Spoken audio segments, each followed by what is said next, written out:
Earlier this month, Koreans commemorated the anniversary of an uprising on South Korea's Jeju Island back in 1948.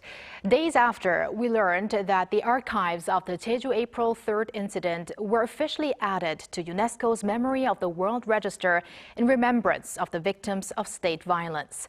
Our news features reporter Ahn Sung-jin went down to Jeju to take a closer look at the historical artifacts. The search for answers still continues, nearly 80 years after the Jeju April 3rd incident. Mr. Yang's grandfather was one of the missing from the incident. Only around 10 years ago did he find out his grandfather had died in prison. I still get emotional every time I talk about it.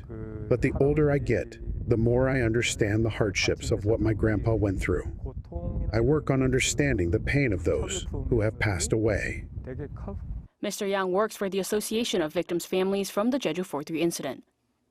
There are some 4,000 tombstones of the missing victims that the families still mourn. The Jeju 4-3 incident traces back to an uprising on the island in the late 1940s, at a time when South Korea was still working on forming its own government. Following discontent over the election process and economic hardships, the Workers' Party of South Korea launched an armed uprising, which the government violently suppressed. Many were killed by the government forces, and others allegedly involved in the uprising were sent to prison and tortured. Many, like Mr. Yang's grandfather, died in prison.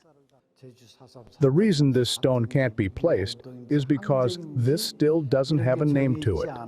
Some call it a massacre. Some say it's a revolt, but there has been no name given to it. Around 30,000 people are thought to have died. More than 30% of them were elderly, children, or women who were not affiliated with any of the combatants.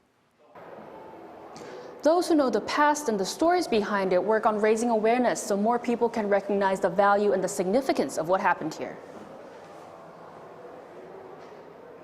The Jeju April 3rd incident became the background for Nobel Prize Literature winner Han Gang's book, We Do Not Part, discussing humanity and the survivors of the incident.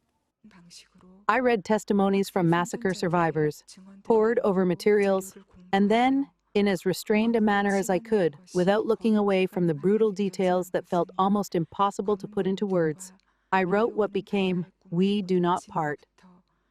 To make sure the incident and the victims are not forgotten, the Jeju 4-3 archives have been designated as a UNESCO Memory of the World. The documents in the archives illustrated the underlying human stories of Jeju. Time passes, but what remains important is that people continue to remember.